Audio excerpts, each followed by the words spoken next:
On today's episode of Just Next Door, we look into local organizations and great people to see what's happening around the Philadelphia area. Let's check out what's just next door.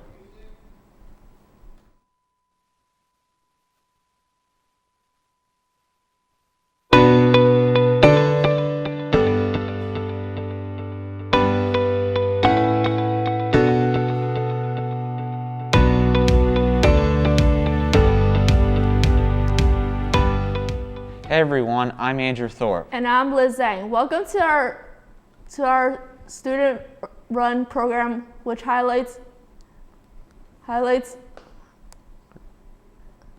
great people and great groups. For our first story today, Hannah Balkowski spoke with a nonprofit who is helping people one grocery at a time. Let's take a look. Fresh food is a vital part of our daily lives. So what happens when people don't have access to fresh produce? Mount Airy Groceries works as a nonprofit to help fight food insecurity in the Philadelphia area. Our experience, both as in restaurants and as caterers, makes us very aware of the incredible amounts of food that are wasted. We did a lot of donating.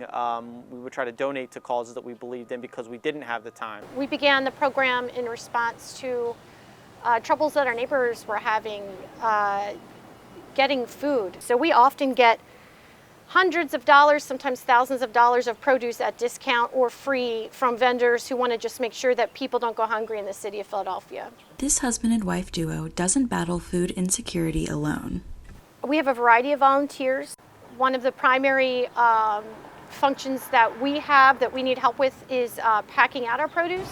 Our people will build boxes, come in for 2 or 3 hours, and carefully handpick a few of each item and put it in boxes so that each box has a large variety of fruits and vegetables. We package those boxes up, put them away in storage, and then we will distribute them. We have a fleet of delivery drivers that will load up anywhere from 5 to 15 boxes of food for delivery.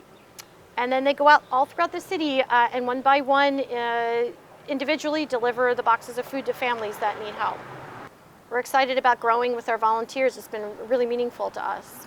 If you want to help out Mount Airy Groceries and their work towards fighting food insecurity in the Philadelphia area, you can donate online or even purchase your own produce box. I think that there will always be a need for these kind of programs, so we hope to continue doing it for as long as we possibly can. Looks like such a great program. If you want to check out Mount Groceries, you can check out their website on mountgroceries.com. It's always nice seeing people helping people. Staying with that theme, I talked to a nurse in Ohio who gave me some insight into how their hospital has changed since COVID-19.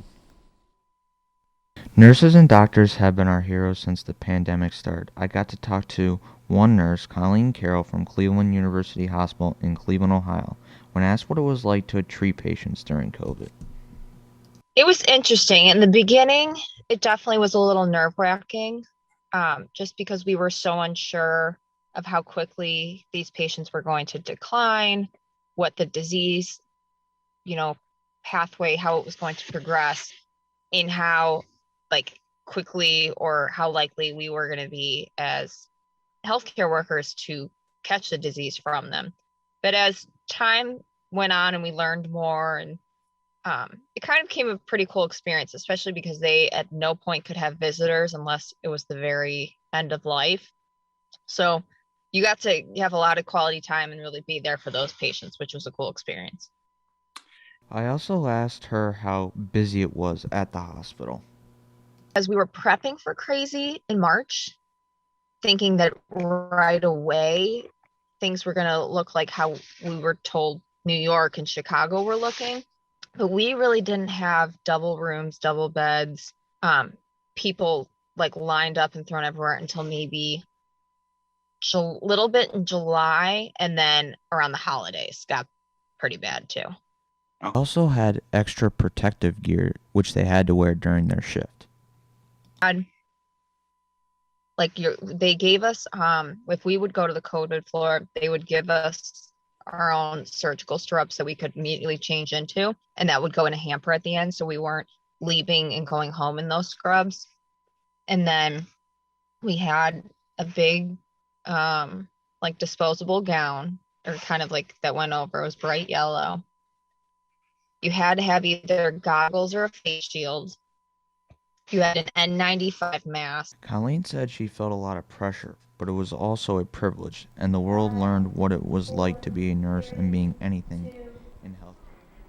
Thank you to everyone at Cleveland University Hospital for letting us see how their hospital has been doing. Unfortunately, medical problems that existed before COVID-19 are still a problem. Let's see how people are trying to help with these issues, like cancer. Lauren Orr interviewed a group who's looking to do some good for St. Jude's Hospital. Take a look. So St. Jude is a children's research hospital, obviously. So they do not only cancer research, which is kind of what they're famous for, but it's other catastrophic childhood diseases as well. So they've made a huge impact on sickle cell, but they do any other catastrophic diseases. So they do a lot of research. It's an amazing research hospital. They freely share their research with hospitals all over the world. So they don't, develop a protocol and keep it to themselves. They send it out as much as they can because they want to be able to save children all over the world, not just the sickest of the sick kids who come to Memphis. Really anything you can think of, the sky's the limit. But in terms of what ESA really focuses on, within ESA, we have kind of a collegiate market, which you're familiar with. And then we have a community market, which is essentially for anyone who's not a college student. So you can graduate and go into a community chapter of ESA and continue doing, the fundraisers you do for St. Jude and the social stuff that you enjoy now. So on our collegiate side, we see a ton of kind of events, just like you mentioned, really just kind of small localized events on your campus. A lot of tabling. We've seen, t-shirt sales and selling flowers on Valentine's Day, kind of your pie in the face type thing. We see a lot of those kind of just small creative events that somebody says, hey, this could be fun. And, it can raise $20 or it can raise $1,000 and it all helps. And then on a more national scale, we have a lot of community ESA members who participate at a really high level in some of St. Jude's largest fundraisers. So St. Jude every year in a whole bunch of markets does a program called the Dream Home, which is a home that is built specifically for St. Jude, and then they sell $100 chances to win a house. If you'd like to keep updated with everything that St. Jude is doing, you can go follow them on Instagram at St. Jude and keep up with all of their kids. If you want to help out ESA, go to stjude.org. Another way people are helping each other is through a group called Fork Over Love. Our producers, Kevin and Brooks, check them out to see what they are doing to help this area. So I'm here with Lindsay Griffin from the Fork Over Love program from Northeastern Pennsylvania. And my first question for you, Lindsay, is what is the Fork Over Love program? So Fork Over Love was an organization that was started really in January, and in response to the pandemic, the founder, Tracy Salingo, really was struggling with seeing, obviously, our community and our residents, struggling during this time, and also a lot of our businesses, mainly our restaurants. So she came up with the amazing concept of starting her own 501c3 nonprofit called Fork Over Love, and it's a really simple mission in which we purchase, as an organization, we purchase meals from our local restaurants. So obviously to help them financially, hopefully bring people back to work at those restaurants. And we purchase those meals, and then we do distributions at least once a week where we're able to give out hundreds of meals to the community, anyone that's in need. So people can basically come the night of the distribution, you sign up, or you can just honestly drive through and you get, a hot, delicious meal from a local restaurant. So it's really great of just helping our restaurants and helping our community through this difficult time. So when was the Fork Over Love program started? It just started in January. So we've only been operating it for, the past, truthfully, now it's a little bit over 3 months. And during that time, we've been able to, help so many different restaurants in the community. We've infused, a little bit over $50,000 back into the community through this, with helping these restaurants, and we've fed several thousand residents. So it's early on in the program, but we've been able to see some really, really great results so far, and the community is really supporting it. So who is the team behind Fork Over Love? Yeah, so we have a great team led by Tracy Salingo, who is the founder of the organization. And then there are 6 other women that really came on board and have really helped to push this forward. So there's a great group of us, really, that's the core, that is, driving forward with execution of the events. And really now we're at the point of figuring out what the future looks like for that. But again, the support of so many people from the community, the volunteers I talked about that show up with us every week. When we started this, it was freezing cold, but they were outside with us. We do these obviously very safely, all the precautions in place, drive-through style, so people just drive right through. It's a very safe event to be able to come to, but it's really been a collaboration of all the different wonderful host sites. There are businesses, churches that have hosted us and allowed us to use their facility for these, the people that come and help us, and obviously the restaurants that are great partners that are working alongside of us to make sure that we're, getting enough food out there in the community. And so it's a whole group from the community that's really been able to help us get this moving. So Lindsay, do you mind running me through how one of these drives would work? Like if I'm a volunteer, where do I go? What do I do? Can you just run me through how those people operate? I mean, there's a lot of different roles that we have. We get to the, the venue wherever our host location is, usually about an hour and a half prior to the distribution. And in that hour and a half, all the restaurants will come and drop the food off. And at that point, we do need all the volunteers to basically help us set up the tables, the signage, so people know, where to drive into and the direction of it. We do get several hundred people, so it really does have to be a well set up, directed event. So we have people that will direct the traffic. Again, when the food arrives, we have volunteers that help the restaurants and we bag them. So when we are able to take some reservations in advance via the website, which again is completely free and anybody can go to make a reservation. So we're able to look at those and pre-bag the meals. So the volunteers will do that. We also include information in all the bags so that when you get the food, you're able to know what Fork Over Love is, the dates of upcoming distributions if you're in need of coming for another meal, or if you are able to pay it forward, it tells you how to get in touch with us to be able to make a donation or volunteer or sign up to do any of those things. So the volunteers mainly are packaging the meals, putting all the materials inside the bags, and then they're there for when we start distributing. So when the cars pull up, they greet them. We obviously tell everybody how glad we are that they came. We give them their meals, and then we hopefully tell them, enjoy your meal, and we tell them about future events so that we can keep assisting them. All right, Lindsay, thank you so much for being here. That's all the time we got. Everyone go check out Fork Over Love. Great organization. And I'll send it back to Andrew and Liz at the desk. Thanks to Fork Over Love for letting us see what makes their organization so successful. If you want to see more, check out their website at forkoverlove.org. We're going to take a quick break. When we come back, we'll be talking about some more great organizations and some fancy photographers. Stay with us.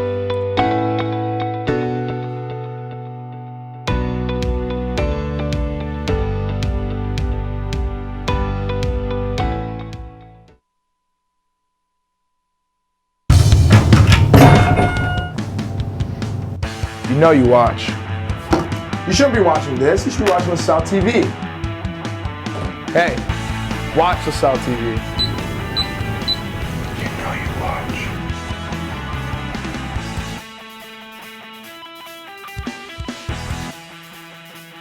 Man, Keegan's taking this You Know You Watch thing way too seriously. You know you watch.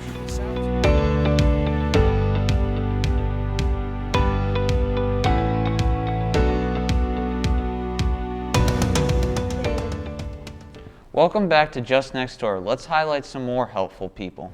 Aiden Davis Diaz went to find out how a group of people are helping families and keep active during the pandemic.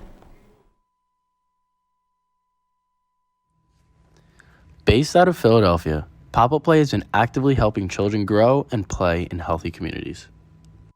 So PopUp Play is an organization that celebrates play and relationship building. We focus on families a lot because there's all sorts of spaces where parents drop kids, right? But we really think about how do we play together? What does intergenerational play look like? We really believe that play shouldn't be expensive and it should be accessible. So you'll see us talking about using your recycling a lot. You'll see us talking about no material kind of play, right? Where you just racing or pretending or imagining.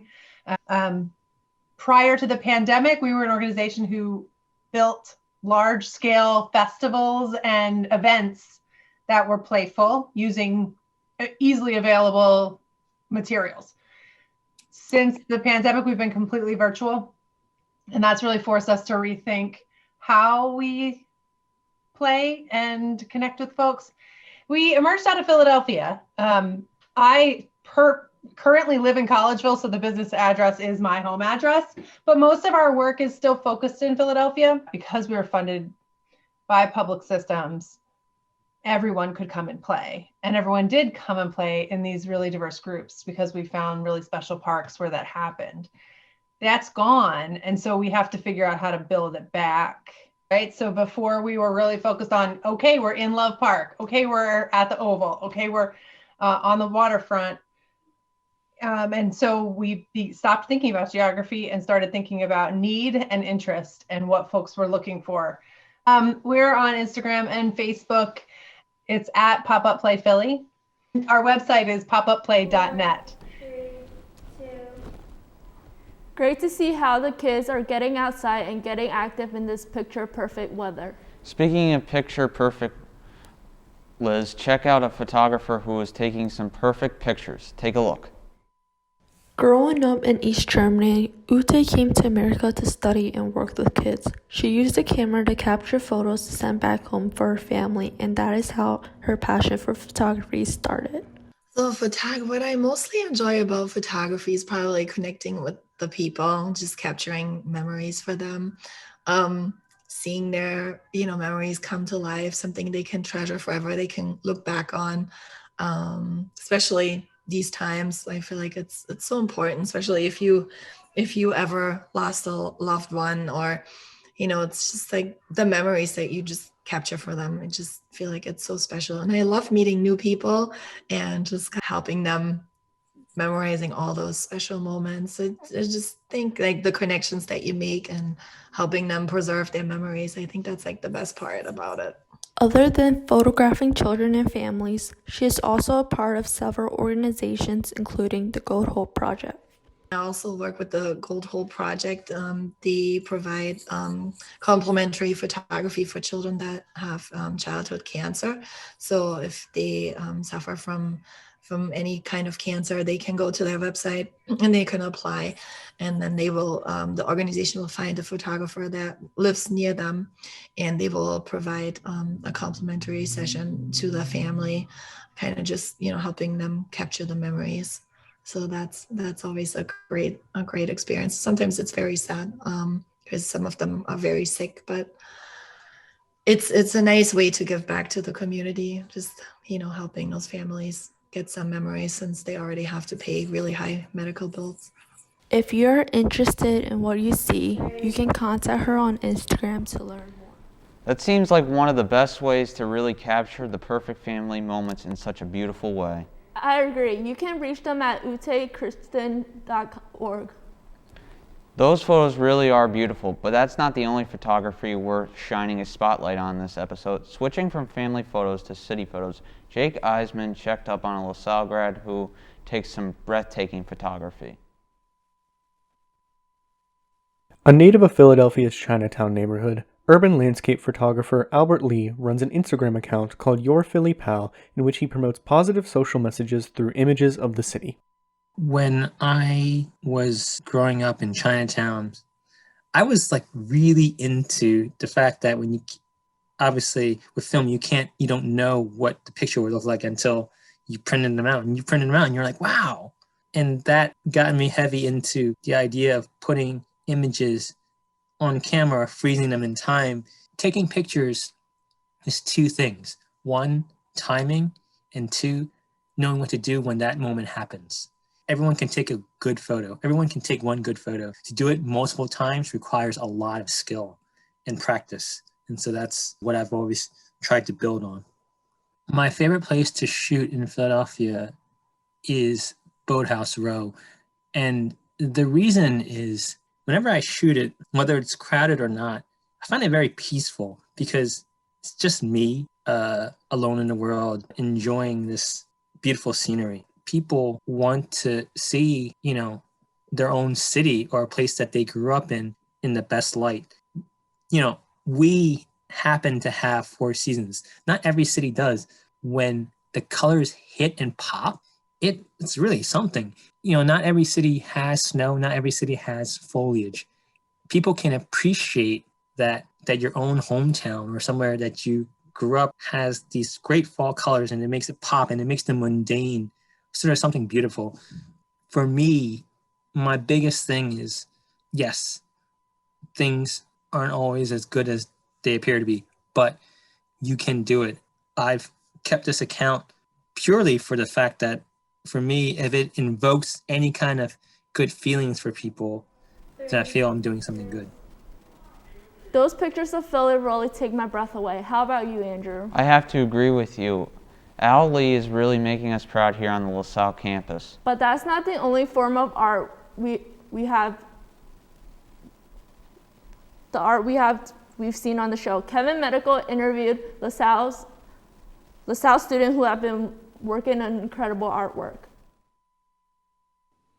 College students are always trying to find ways to make easy money to keep up with food and textbook expenses. A student at LaSalle University was able to turn one of his favorite hobbies into a job.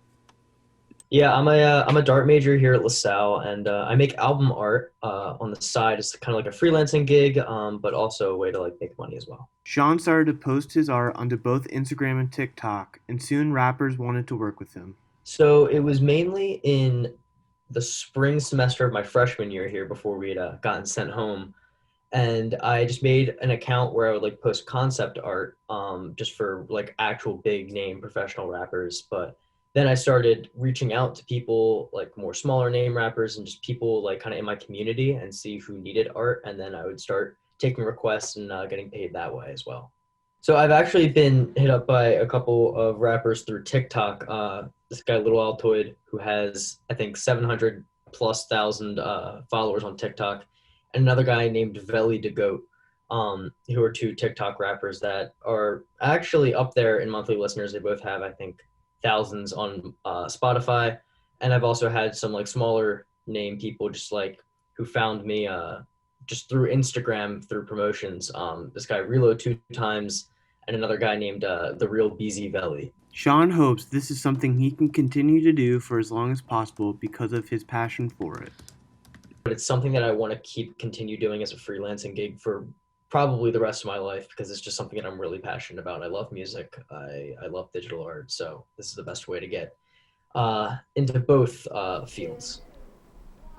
Those are some fresh album covers. If you're an aspiring musician or in need or just a fan of what you see, you can check out Sean's work on Instagram at Made by Scornley or on TikTok at Scornley. We really have some talented people on campus, but speaking of our fine campus, there have been a lot of changes. I think you're right, but what exactly has changed? Here we have Brooks Hauge to show us what exactly has changed on campus since students have returned. All across the country, schools are reopening their doors. This is true of Philadelphia's own LaSalle University, but students are noticing large changes that have come to the campus. It's interesting. It's certainly a lot different.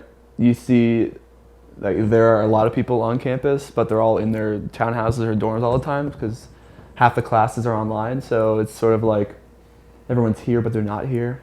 Campus itself is a lot less crowded because you can't really go hang out in the public space areas that we used to. These changes include swiping into buildings and dining halls. I think for me personally, the dining hall has been the biggest change. That's been the biggest change. You know, that's how we used to congregate the most and used to bond as a team the most over eating and food. I think it's just a sense of like everybody's here, but there are so many rules, and that's to be understood because, you know, it's really important that we get through this as, you know, as a university and as individual students. That's probably one of the hardest things, is like the temptation of wanting to hang out with people and wanting to assume that normal college experience when you know that we have to be safe and responsible about our actions. While these changes may not be loved, they are here to stay, and it is up to every student to take the responsibility to protect both their own health and that of those around them. From just next door, this has been Brooks Hauge, signing off. Times really have changed for all of us, haven't they? They have, but no matter what happens, we're still going to be just next door. A special thank you to all the people, places, and organizations that agreed to be featured on today's episode. If you enjoyed this episode of Just Next Door, make sure to check out our social media pages. You can find us at LaSalle TV Philly on Twitter. On Instagram, you can find us at LaSalle TV. And if you know of any interesting places or people with amazing talents, don't be afraid to send them our way. I'm Liz Zhang. And I'm Andrew Thorpe. On behalf of everyone here at Just Next Door, thank you for joining us. We'll see you next time.